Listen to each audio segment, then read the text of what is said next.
With regards to what we are doing to fight terrorism, we have a comprehensive approach. I believe my country is on the forefront of countries fighting terrorism. I call it the 3 M's, the men, the money, and the mindset.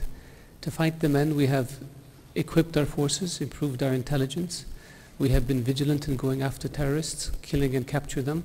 We have improved our intelligence capabilities, beefed up our infrastructure protection, and we have turned a situation where we were on defense to one where we are on offense.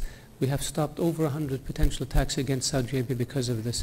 And because of the intelligence capabilities we built, and because of the relationships we built with many countries around the world, we helped to unravel terrorist plots against other countries long before it happened. If you remember the air cargo bombs that were going to be sent to the US, there were many other examples where we have worked with, provided intelligence to countries because of our capabilities that resulted in the failure of terrorist attacks. That's one. With regards to the money, we have put in place strict financial controls in our banking system. We prohibit the charities from sending money abroad. We have better oversight of cash coming in and out of the country. We have laws that criminalize the funding of terrorism in Saudi Arabia. We have laws that criminalize any of our citizens going to areas of combat to join that combat. And we have now have a much better handle on finances and any finances that go to terrorists. We have jailed, we have charged, and we have convicted people because of their financing of terrorism and extremism. And so here also we believe we are on the forefront of countries that are working to stop the flow of cash to terrorists or extremists. The 3rd M is the mindset, and that's a more comprehensive approach where we try to take on the mindset of extremism.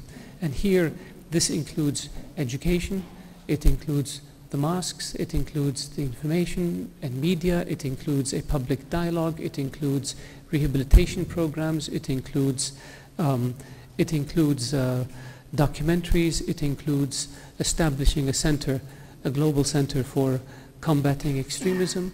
It includes working with other countries to identify where these extremists, how this extremist mindset emerges and how one can best combat it. And I believe we have one of the top programs in the world for doing so, and we have provided assistance to many countries in this area. And and we believe that unless you deal with terrorism in a comprehensive way, the men, the money, and the mindset, and be firm about it, we will not succeed against the scourge.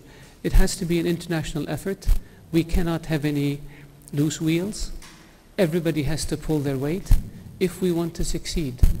What the international community can do is very simple. Most of the international community is doing it.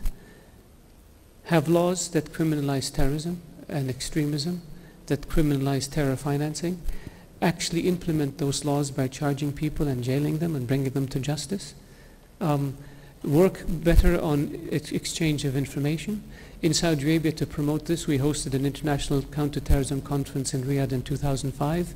More than 50 countries participated at the level of security professionals, and one of the recommendations was the establishment of an international center to counter terrorism that under the umbrella of the United Nations that the Kingdom funded with $110 million.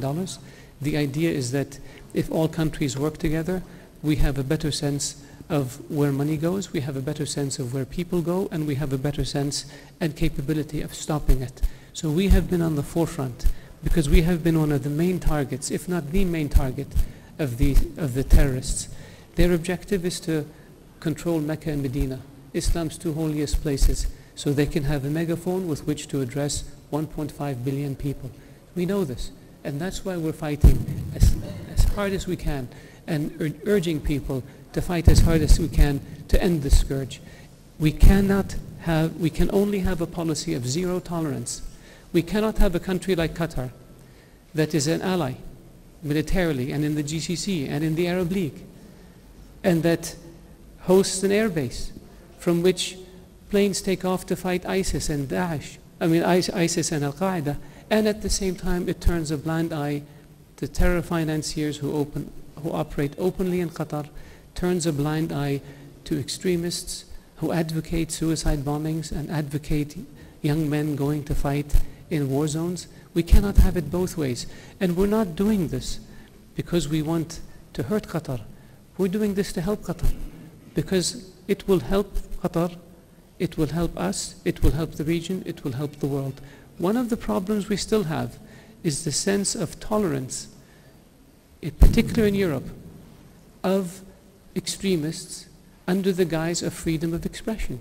And I believe that European countries are beginning to realize that some of these radical and extremist people, what they're expressing is hate speech that leads directly to violence. And those policies have to be re-examined.